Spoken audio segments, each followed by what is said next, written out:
What's up, everybody? Welcome to Horror Headlines for the week of September 3rd, 2024. I am Calamity John Marr. That is the Hitman, Hunter Chambliss. We are here this week to talk about the headlines coming to you in the world of horror news. First and foremost, Hunter, how are you doing this week? I am doing fantastic, John. It's another great week of horror. This week in horror, we have tons of trailers. At least 4 out of our 6 topics tonight are trailers. So let's get into it. I'm super excited. You start talking about the first thing we're going to do. I got to run and grab my phone, but I'll be right back. Talk about the first trailer we're talking about tonight. Hello, Pinsel. Thanks for liking the live. We appreciate it. I'll be right back. Go ahead, Hunter. All right, so this is from bloodydisgusting.com, and this is for the trailer for the new Amy Adams horror movie known as Nightbitch. It says Nightbitch is rated R for language and some sexuality. The darkly comedic horror film was directed by Marshall Heller, A Beautiful Day in the Neighborhood. Nightbitch tells the story of a woman thrown into the stay-at-home routine of raising a toddler in the suburbs, who slowly embraces the fertile power deeply rooted in motherhood. She becomes She becomes aware of the bizarre and undeniable signs that she may be turning into a K9. So it's a postpartum werewolf movie? Kind of, but she's actually turning into a dog, not a werewolf. All right, a weird dog. I see weird dog, yeah. Hello, how you doing, Pizzle? Always good to see you. Yeah, my wife actually just saw this trailer, literally 5 minutes before we went live, and she yelled from the other room, this is a movie you're not allowed to see without me, which is a rarity. Hello, Cher, how you doing? Thanks for joining us here on the live. Talking about the Nightbitch trailer that just dropped. And I'm just going to go on the limb. My wife likes it, so that means we have a crossover hit because my wife hates horror movies, so we must have a crossover hit on our hands. Yeah, I mean the trailer. I was expecting more of a monster movie kind of feel, but this one kind of gave me more of a darkly comedic, like a more of the style of like a Neighbors kind of wacky comedy, which is kind of interesting because I was expecting more of a horror tone from it, but I'm not disappointed. We definitely have a ton of horror comedies that are good that have been coming out lately. So maybe we're due for a good horror comedy. Who knows? Maybe. And if that's the tone they go with, then I'm going to be pleasantly surprised because I was expecting more of just a basic, kind of werewolf type monster movie. But if this is, because this is also based on a book, I did not know that either. Yeah, apparently it's based on a popular book. I didn't know that. So that's really cool that they're adapting this book into a movie and giving it kind of a horror comedy feel to it. Yeah. Pizzle's asked in the chat if we've seen the Rosemary's Baby prequel trailer, Apartment 7A. I have seen it. I am looking forward to that. I think the cast they've attached to that looks promising. So I will be watching that when the series comes out. I'm going to watch Rosemary's Baby before I see that. So definitely that's required viewing. I actually maybe not. You're definitely going to have the required viewing to get the tone of it, but probably not. I imagine Apartment 7A will get people wanting to watch Rosemary's Baby and the other way around. But anyway, back to Nightbitch. Gotta love the title for starters. Yeah. I'm definitely going to see it. What's the release date we got? Do we have a prospective release date on it? Let me go ahead and pull that back up. Give me 1 second. So it is. I think it is later this year. I know that for a fact. Yes. It just says this December. It doesn't. Oh, December. Yeah, that's what my wife said. December. So December. I'll be in theaters watching that. No problem. Oh yeah, me too.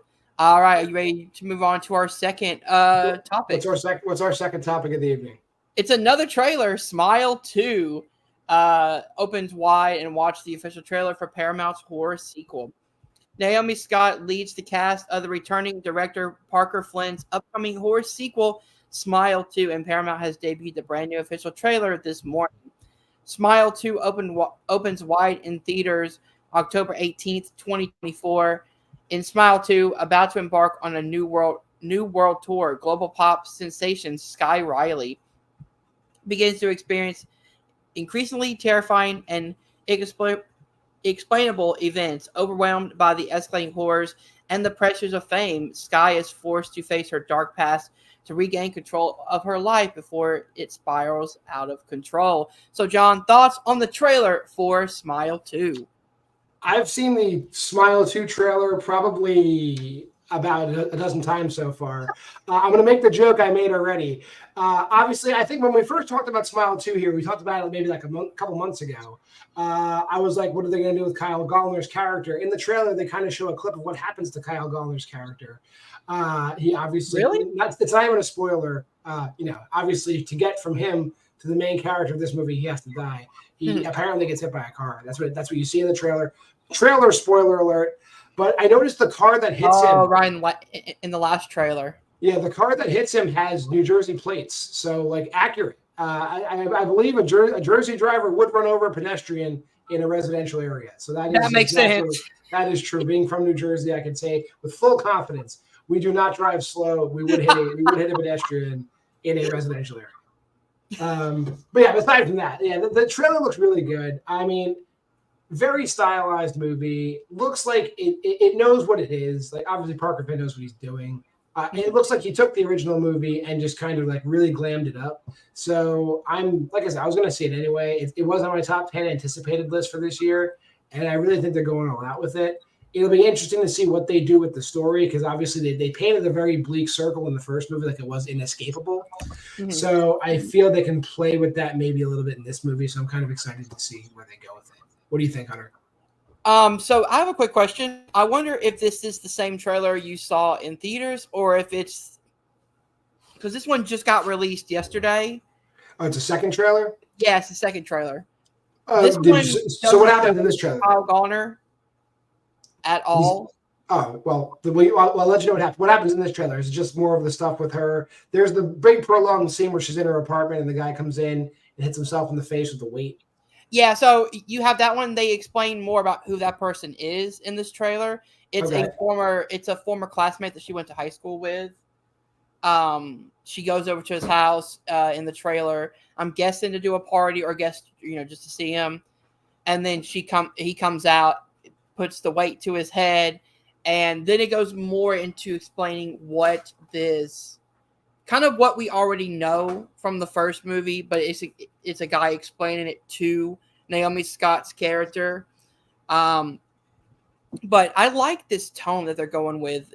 I love the first Smile. This one seems like it has that same tone to it, but I'm interested to see what they do with someone who's a pop star and who has this global reach. Like, is she going to go more of a Truth or Dare route, which if you guys have not seen the Blumhouse movie Truth or Dare, at the end, the girl goes on her video, her YouTube video, and just kind of screws the entire world pretty much by forcing them to play the game.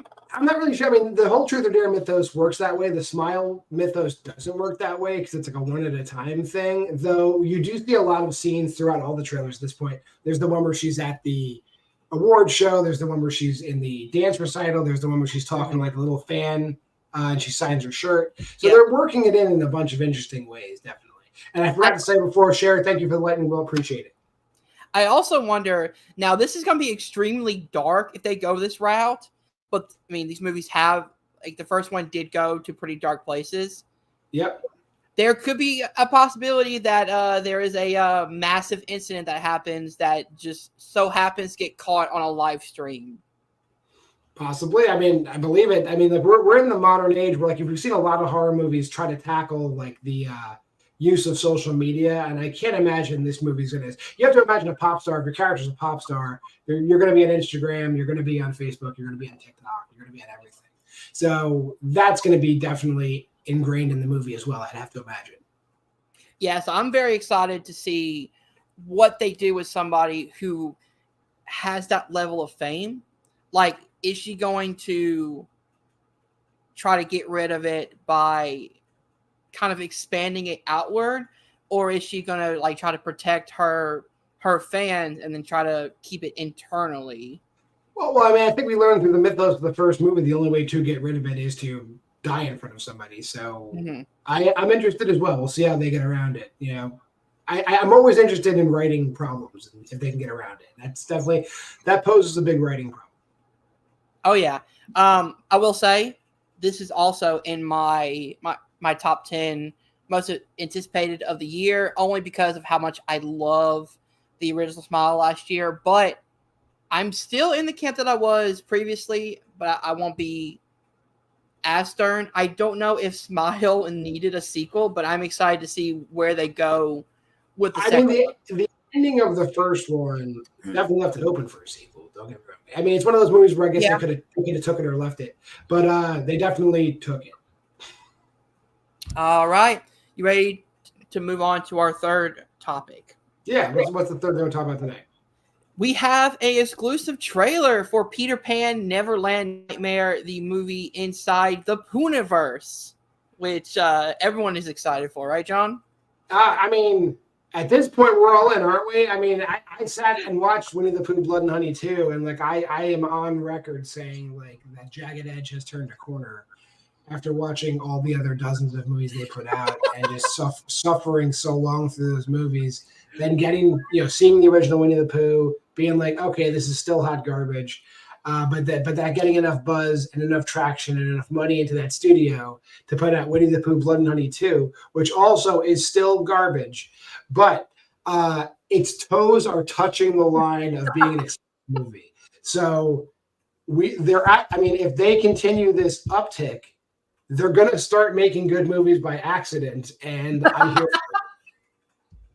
All right, so this is, again, from BladeDisgusting.com. The filmmakers behind Winnie the Pooh, Blood and Honey are expanding their public domain horror universe with a handful of upcoming Pooniverse movies, including Bambi the Reckoning, Pinocchio Unstrung, and Peter Pan's Neverland Nightmare. Scott Jeffries directs Peter Pan, Neverland Nightmare, and Blade Disgusting is exclusively debuting the horror movie's extremely bloody official trailer. So it says, expect the film in theaters in early 2025. The Jagged Edge production film being sold by ITN Studios follows Wendy Darling as she strikes out in an attempt to rescue her brother Michael from the clutches of the evil Peter Pan. Along the way, she meets Tinkerbell, who in this twisted version of the story will be seen taking heroin, convinced that it is pixie dust. The funny thing is, like, public domain is real. Like we are living in unprecedented times, right? So every like early classic Disney film is now, at least the source material of these films is all public domain. We're fucked. Like this is not going to stop. Every movie you loved is getting done. Like they snuck in the Cinderella movies earlier this year. There were 2 Cinderella movies that came out too. Like Cinderella's Revenge came out earlier this year. So those exist. Not to mention they've been kind of sprinkling in a few other, like not Disney, but like public domain, like, all the nursery rhymes through Jagged Edge and that umbrella have gotten movies. We've gotten 3 Humpty Dumpty movies. We've gotten 3 Jack and Jill movies. We got a 3 Blind Mice movie. We got a Mary Had a Little Lamb movie. They're taking no prisoners. Like everything's getting a horror movie, and they're gonna make you watch it. Yeah. So we actually have the director came out and said this is totally an extremely darker film to Winnie the Pooh, Blood and Honey. Darker than Winnie the Pooh? Jeez. I know, right? When dealing with children being abducted, it felt right. All of our films from the Pooniverse will feel different from the last. So if this one isn't for you, then maybe the next one will be. Peter Pan is the most vicious of them all. He is twisted, cruel, and cunning, which I'm very interested in the idea of, because in the Peter Pan lore, he takes kids to Neverland, but from an outside perspective, that's just some dude like taking children somewhere that they have no idea where they're going. I mean, fair enough. I mean, like I'm going to say that I know this is a horror show, but I just got back from watching City of Dreams, which is a movie about human trafficking, and I'm ready for Peter Pan to outdo that movie because that might have been the worst movie I've seen this year. Oh wow! So this one and Pinocchio Unstrung, I'm actually very excited for because both of those source materials can lend very well to a horror movie if done correctly. I think you can go extremely like stay in what the Peter Pan universe is, but make it to where, okay, what if this wasn't some kid? What if this was a guy who just never grew up and is now, abducting children? Which is what this trailer tells us he's doing. Like the trailer gives us kind of a feel of like the Black Phone at the beginning, where like he's using the balloons to abduct the kids, and he has. They probably did just straight rip off the Black Phone. This is Jagged Edge. I mean, it's probably it is. Don't say it's like it. That's what they did. Like I haven't even seen the movie, and I'm telling you now, that's what they did. You know what? You're probably not wrong.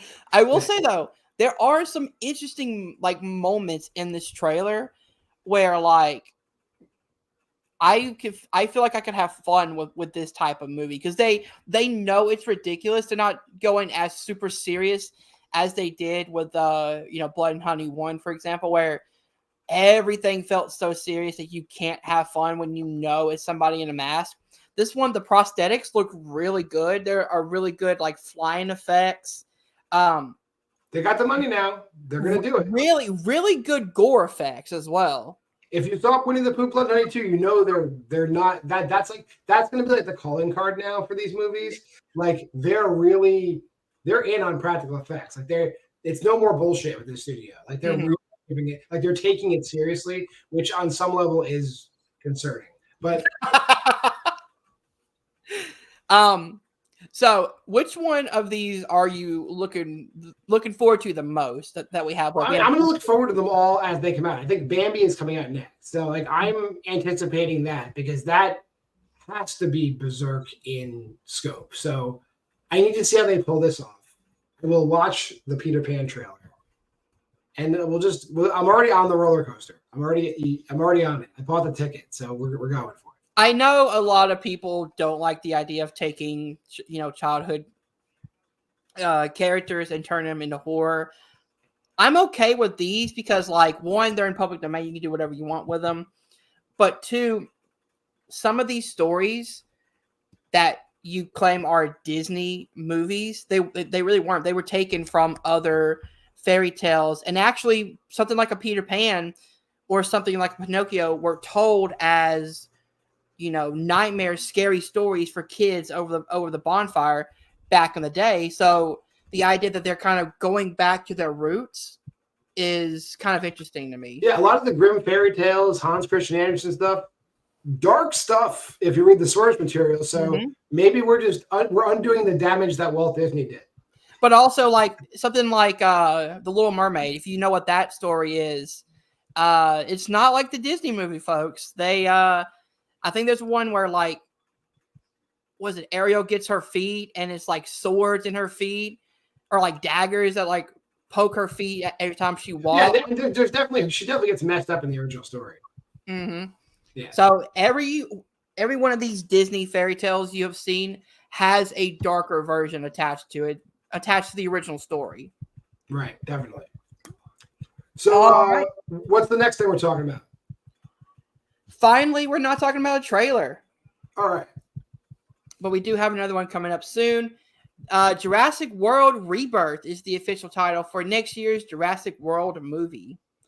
The next installment in the Jurassic World franchise has received an official title today, with Universal announcing that Jurassic World Rebirth will release in theaters on July 2nd, 2025.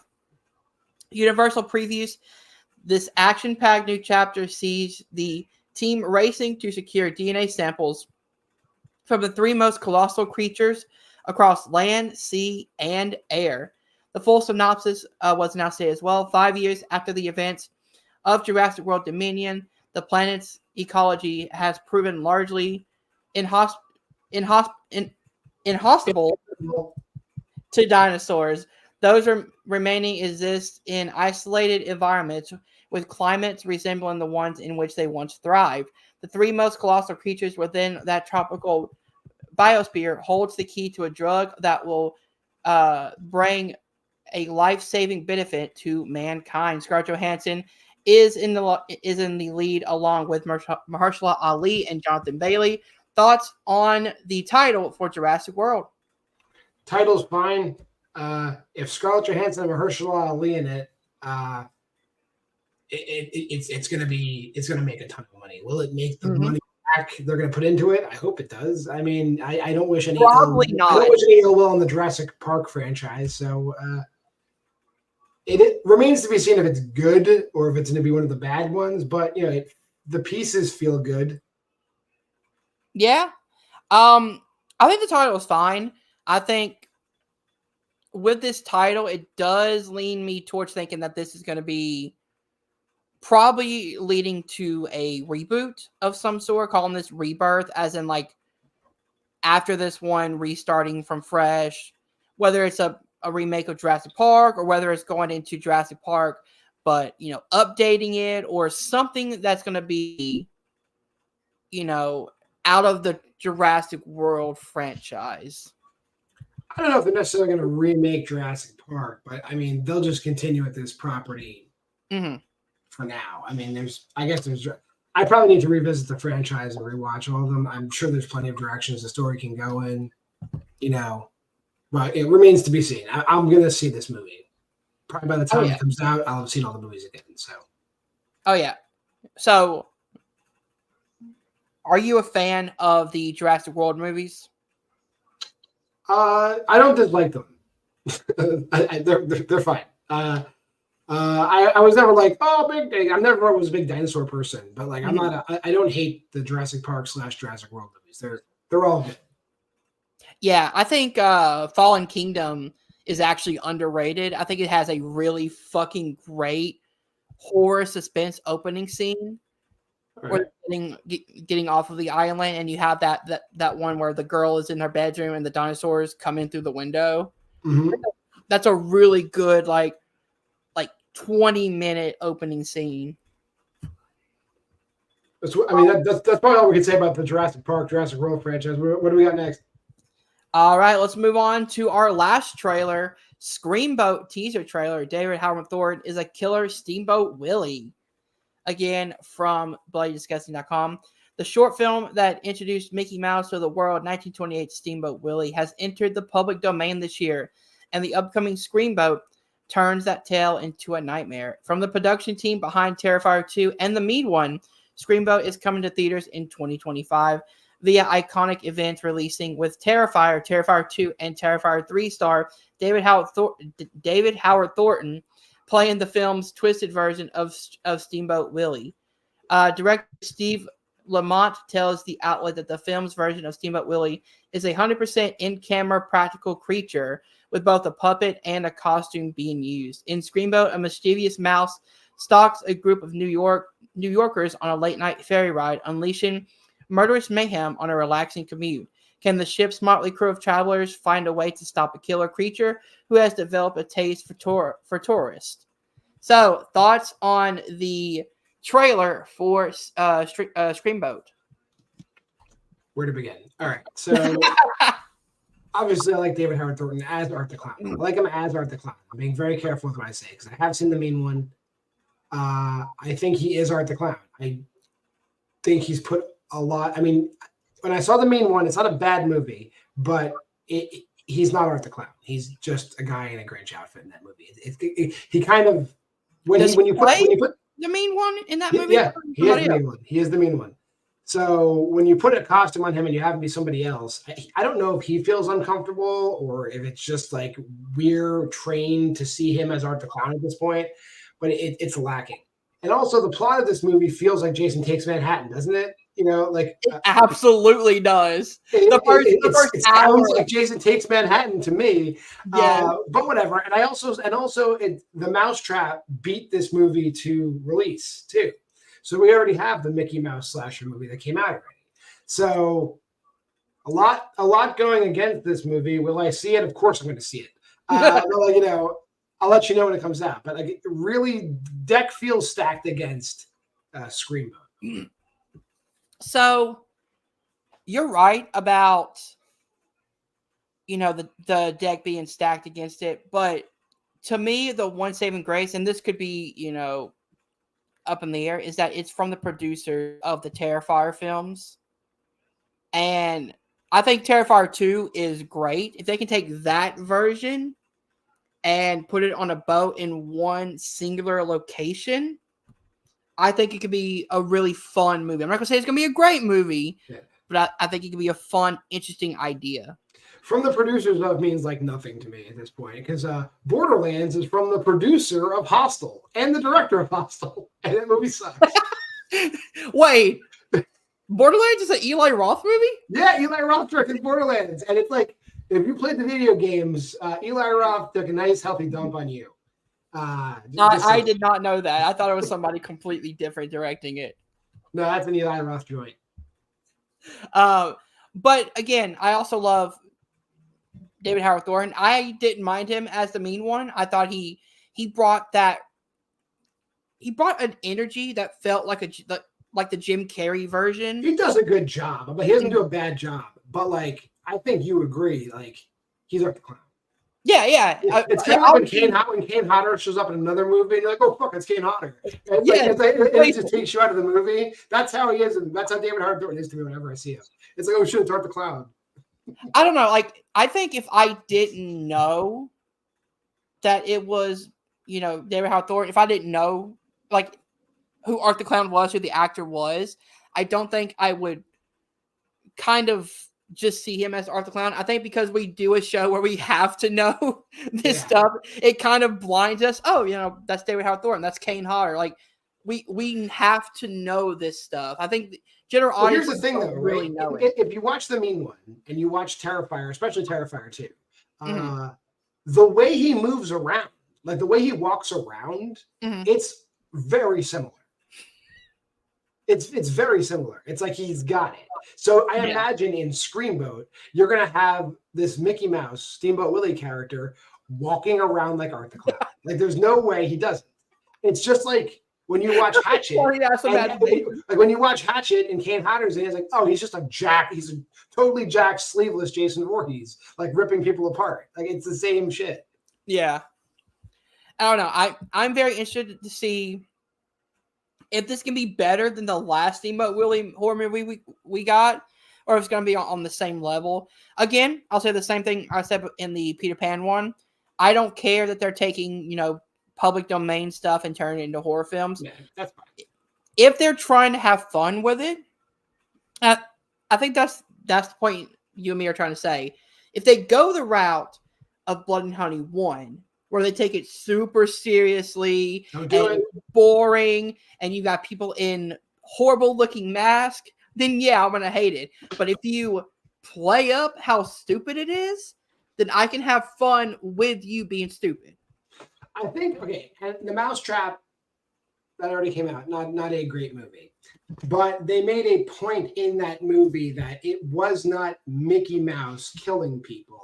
It was a guy wearing a Mickey Mouse mask killing people. So I feel with Screamboat, we're also going to get like, this is not Steamboat Willie killing people. This is a maniac dressed as Steamboat Willie killing people. Like, well, unless they have their all their ducks in a row with how they get the Steamboat Willie to be a killer. I don't know how you do that. You have to have like a midnight movie situation where the killer comes out of the cartoon.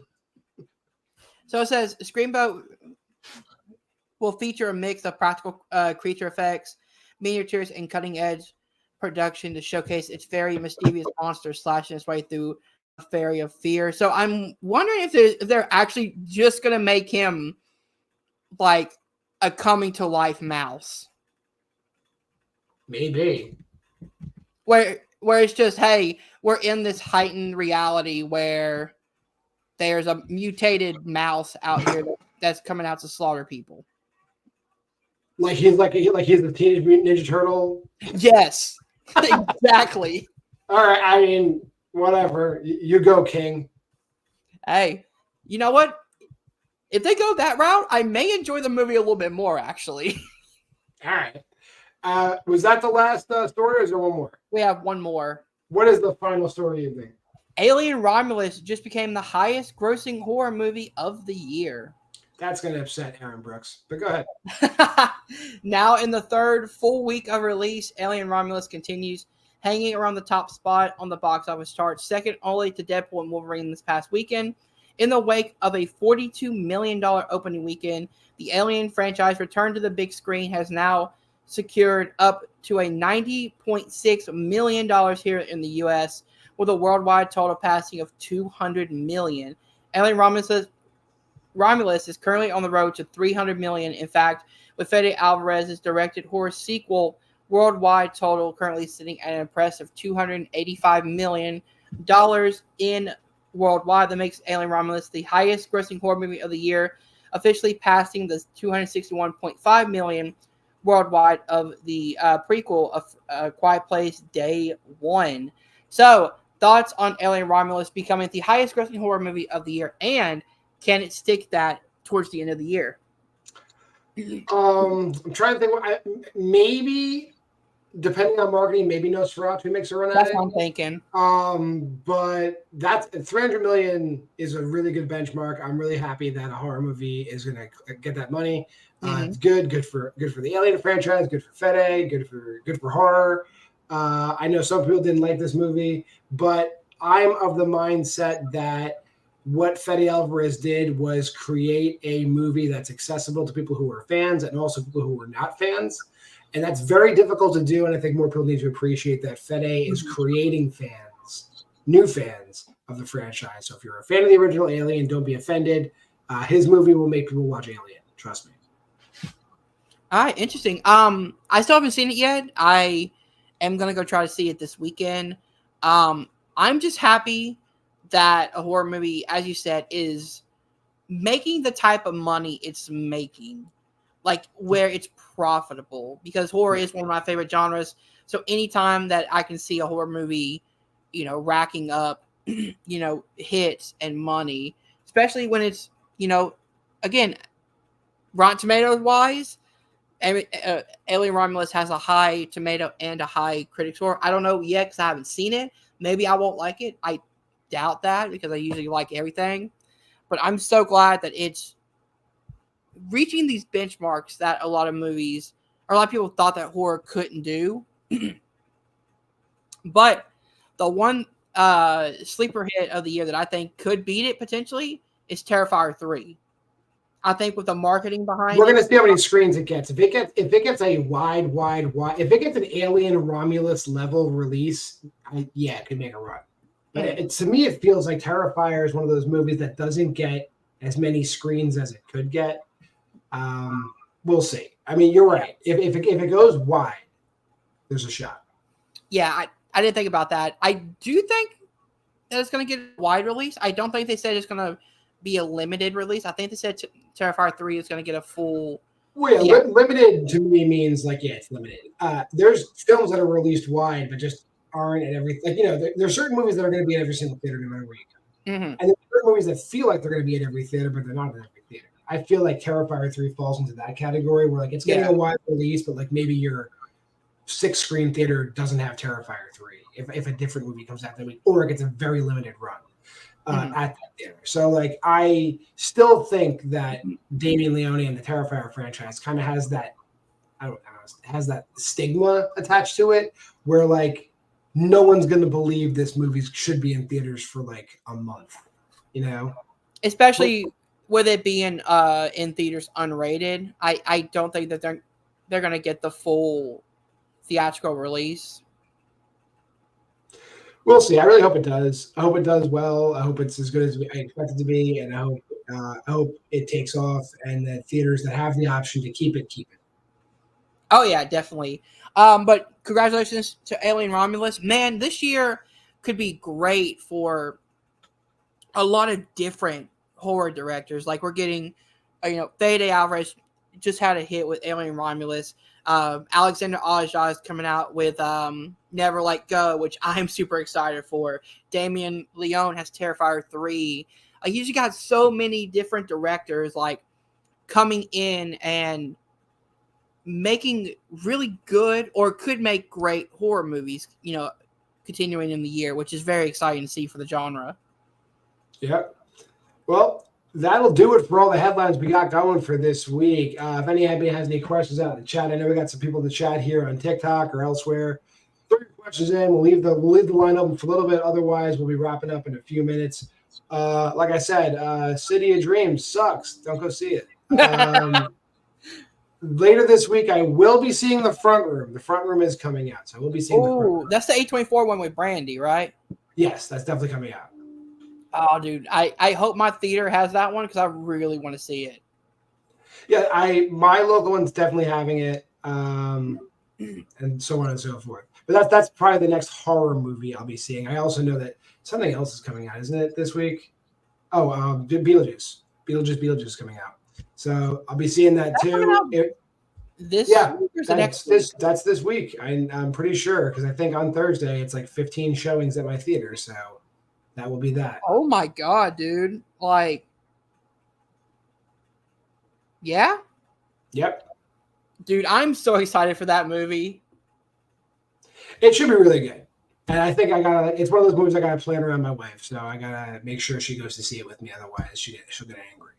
There you go. But I am not seeing anything rolling in. So we'll just be wrapping it up. I'm John Marr, Comedy John Marr from Marvel of Horror. That's the Hitman Hunter Champs. Welcome to Primetime. I think tomorrow night we're going live again with the bracket on your channel. 70s bracket. Go over to Welcome to Primetime tomorrow. We'll be doing a 1970s horror bracket. Thank you, Pizzle. Thank you for stopping by. We always appreciate you hanging out. But until next time, Hunter, hit him with that outro, and we'll see you next time on Horror Headlines. We'll be back next Tuesday, 9:30, 10 o'clock. Stay scared, guys.